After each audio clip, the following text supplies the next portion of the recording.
Starting in April of last year, I decided to replay every single From Software game to get myself ready for the upcoming Elden Ring Shadow of the Erdtree DLC. I had planned to do something sort of similar to this 2 years ago before Elden Ring came out, but my computer exploded, so we're doing it now. In the last episode, we unfortunately failed to defeat Vicar Amelia, but this time around, we're going to get railed. No, I'm not saying it again. If you enjoyed this episode, by the way, feel free to check out the last episode linked in the description down below, and also check out some of our other series. Also hit that subscribe button and that like button as we post videos from this series every single Tuesday. I hope you guys enjoy. So after beating Vicar Amelia, you can approach the back of the cathedral where there's a skull. Touching it will play a cutscene that's sort of vague but very crucial to the story if you care about the lore. The important bit for us though is the phrase, "Fear the old blood." Head back to the area in the cathedral ward where the brain sucker was, but instead go through this small passageway. Because I'm a giant moron, I don't have the footage for this part, but there's a massive gate down here that will ask for a password, which we now know is "Fear the old blood." Once spoken, the gate will open and you can make your way down into the Forbidden Woods. So, welcome to the final point of this game that feels even a little bit normal. The first half of the Forbidden Woods contains pretty basic enemies, although in large quantities, so you'll still have to be careful. Oh, and also, as you can see, I have a new weapon. This weapon is actually from the DLC, which you can access once you've beaten Vicar Amelia. We'll talk about the DLC like way later in the series, but for now, just know that I love this weapon so much and use it for pretty much the rest of the playthrough. Start by crossing this bridge, killing both enemies and avoiding the swinging log trap that will almost certainly kill you if it hits you. Go forward and then right, killing this beastman and then dropping down onto the group of enemies below. Take care of them and continue forward, taking a left across this flower field, and deal with another wolfman in this shack, then continue to this section with a little wall that has lanterns on it. Turn left again to get to this section with these dogs that are in cages. From here we can enter into a sneaky little secret section. If you turn left through the dog cages and follow this path, you'll enter this massive cave with poison on the ground. The enemies are these giants and then massive leeches who are kind of hard to hit sometimes. In this cave is this gigantic ladder which leads all the way up back to the first area of the game, except now we're on the other side of a locked gate. That's kind of weird. Opening the gate will give you a permanent shortcut to this section, and you can now feel free to explore this area, but if you're aiming to access the true ending, you'll want to come back later. Climb up this ladder onto the roof, and then enter the building through this broken window. We are now in Eosefka's clinic, and if you head right, you'll have your first encounter with the kin. And not just any kin, this is actually the original Eosefka, or, what's left of her anyway. I mentioned this stuff with Eosefka back in the first episode of this series, so go check that out if you want to hear more. Anyway, this big alien thing is what everyone you send to Eosefka's clinic gets turned into, so it's a good thing we haven't sent anyone here. Also in this room is a letter containing summons to Castle Canehurst, which again we will worry about much later. Turn around and head deeper into the clinic, turning right into this room with some stairs. Eosefka will begin talking to you, and from here you have a decision. You can do what I decided to do here and kill Eosefka right now, which will grant you the highest level of the Odin Writhe rune, which restores your bullets when you perform a visceral attack. Conversely, you can also leave Eosefka alone and come back here at a later point in the game.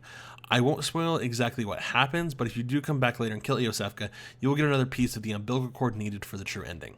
Alright, back to the dog cage part of the forest. Head back to the small wall with the lanterns and go past them into the circular area with a few enemies and a big hole in the ground you can fall down into with some crows and items. Climb back up and head towards the opposite side, which will take you into this oil-filled water with some more of the drowned ladies from the sewer. I guess they got washed down here at some point. Enemies up above will throw firebombs at you, but it isn't a huge problem, so just keep moving until you're out of the water. Once you're out, you'll come to this section with houses lining each side and a guy manning a cannon at the end. He'll fire at you and deal a lot of damage if you hit, so be careful and take care of him. Whew, that's the first half of this section done. Yeah, it's pretty ridiculous. You are now at this giant windmill, and when you enter, you'll see a slightly drunk man walking down the stairs. No worries at all. Let's just go help him down and head outside for this upper area and hook around, climbing the slider to get up into the inner workings of the windmill. If you cross the gears, you can walk through this door out onto a roof, and so yeah, this guy, the guy that's totally not eating a child's corpse, we're gonna kill him, so it should be pretty. Have you got a screw loose? Or is it your animal intuition? Okay, man, what the fuck is going on? First, there's Snakehead guys, and now there's Jacob from Twilight. What in the hell? The best strategy for beginners who want to kill this guy is just to hide in this little tunnel and throw poison knives at him. Once he's poisoned, he'll take about 2/3 of his health and damage, so it's a good strategy for taking care of him, and it's super safe as well. Once he's dead, head back to the bottom of the windmill, kill another snakehead, and then go outside to the second half of the Forbidden Forest. And here is where this starts to suck. This section of the forest is incredibly dense, and the main enemies are these clumped up snake balls. The small ones aren't really a big issue, but the big ones can not only fire poison from long distance, but do a ton of damage close up. Actually, fully navigating you through this section would be a massive hassle, so my advice is there's a road that you can just kind of follow that leads you to the end, and if you want to branch out to the sides, you're just going to get more items, face some more snakes, pretty basic stuff. On the other side of the forest is a slope down to a river, and if you head right through this river, you'll kill a big pig, some more drowned ladies, and then another pig. After this, you can finally head up to the gate that leads to the next boss, Shadows of Yharnam. We can K-pop freak out on the way to Redosa. Yeah, I can tell now, though, that 50/50 is going to be the new Jeans, because I had never heard Really? it. I never heard of this group, and now all of a sudden both you and Chris are like, yes, a 50/50, and I'm like, what? Well, 50/50 just popped up recently because the start of last week, I started listening to the Seraphim. Mm-hmm.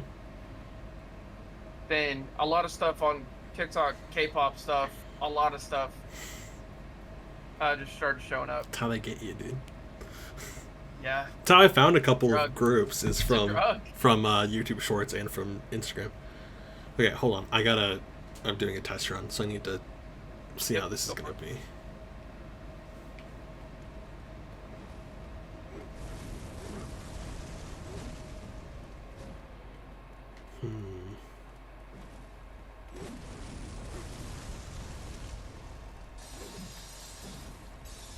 Oh, this is no. I can do this. They take so much damage. Come here, kill me. Kill me. Oh, you guys can't even do a lot of damage. I leveled up too much. I leveled up too much. But that's okay. Did you grind? I told you, dude. I'm level 125 now. Did you already do the alien area? No. You can't go there until... Where do you get the key for that? Okay, hold on. I gotta... Nope, go ahead. Okay, let me put in my other headphone. Okay.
Wow, I was... Okay, never mind. That did not go as well as I expected it to. Can I help you on one thing and say you're not logged on? Yeah, no, I figured, but...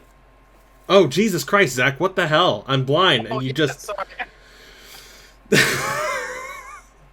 Thank you, Zach. Adding another 10 hours. We had finally gotten down below 3 days, and now we're back almost up there again.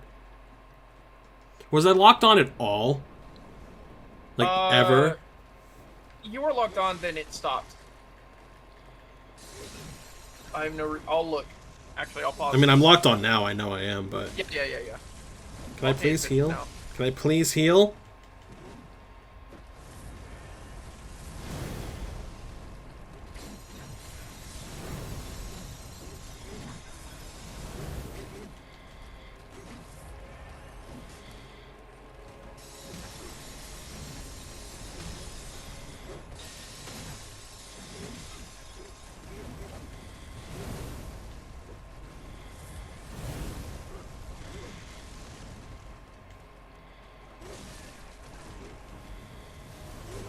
Can I... Okay, that's one.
God, I just need to get locked on!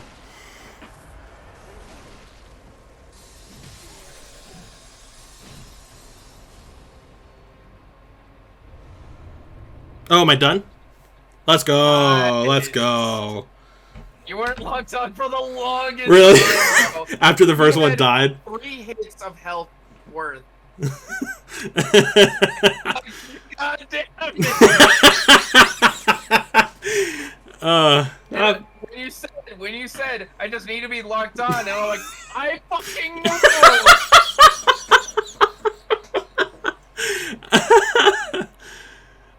Holy shit! That's so funny, dude. So, basically, after I killed the first one, I wasn't locked on for, the rest of the fight. No. So, after the first one, it took you a couple seconds, but then you locked on to the next, which was, I'm like, hell yeah, Tanner. Instincts kicked in, proud of Well, I you. heard him die, so I was like, good, just hit lock on, I'm sure they're next to each other. And you hit the guy for a couple times without being locked on. See, no sweat at all. What are you talking about? Vicar Amelia was a complete fluke. I'm a god at this game. What do you mean I leveled up a bunch and that's the only reason it was easy? Continue past the boss room, killing this insane bug-headed enemy, and grab the next lantern. This next section is super short, so let's run through it really quick so I can talk about the next boss. Basically, in this section, all you got to do is get into the big building that you can see that's surrounded by the gates, and at the very top of it's a key, which will let you out into a balcony, and then you can jump down into a lake. It's super simple.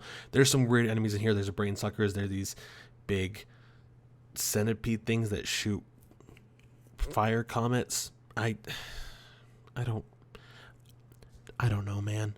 But yeah, basically, as you can see, it's a pretty simple area. It's super small, very linear. It can take you about 15 minutes to get through the whole thing, if even, maybe even 10 if you're going at a normal speed.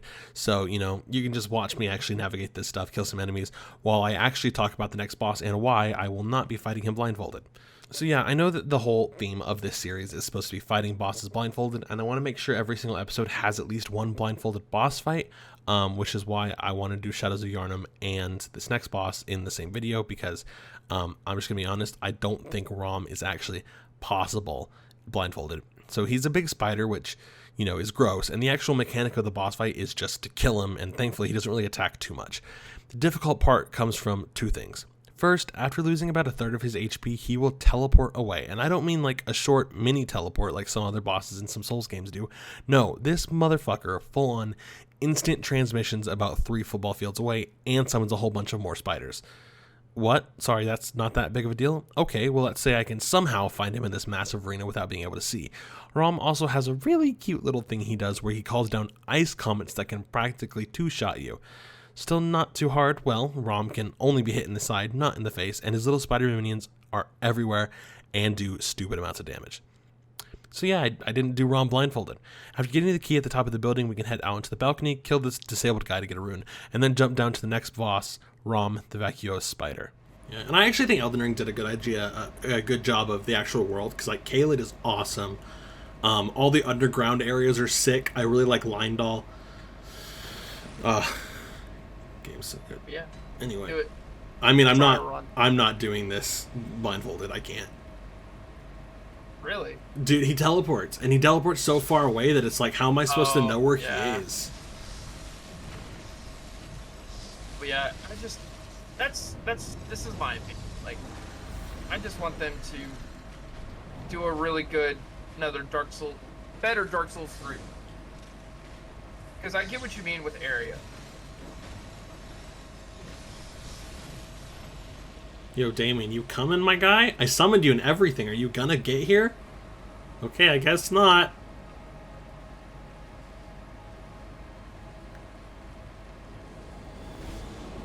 Oh, there's Damien. Oh, that's who he summoned the meteors on. Wall. Then, Elden Ring, oh my god.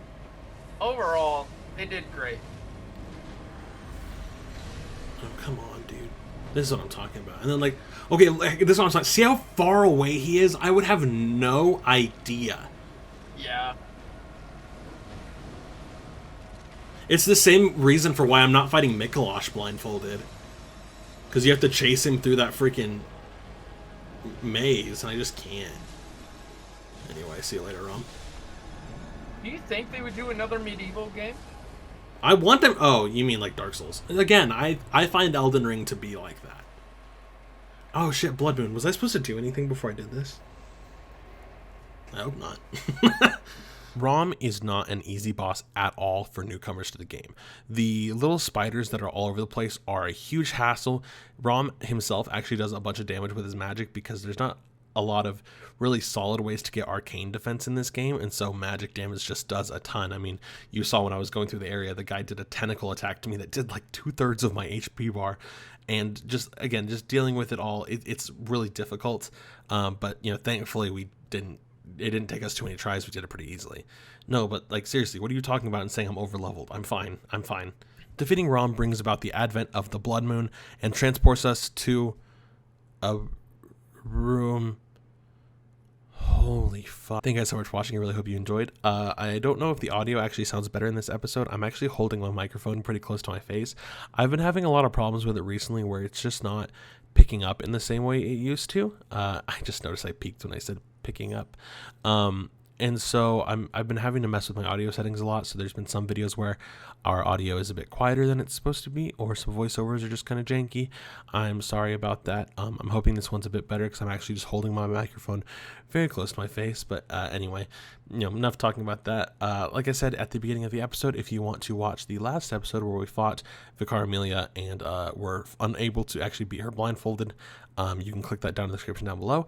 There are also 2 series that we're doing right now. As you're watching this, our best of for Insomniac's Spider-Man 2 just went up yesterday, which is a ton of fun, and we were also playing through Inscription. We were in the final sections of that game, so that's extremely exciting. I'm super pumped to have you guys see the ending of that game. It's insane, and because those are done, that means we have 2 new series that are coming out soon. Very excited. Tomorrow's video is going to be another Inscription episode, but Friday's episode, if you watch the end of Spider-Man 2, you will know we are going to be playing the Resident Evil 4 remake, so that's a ton of fun.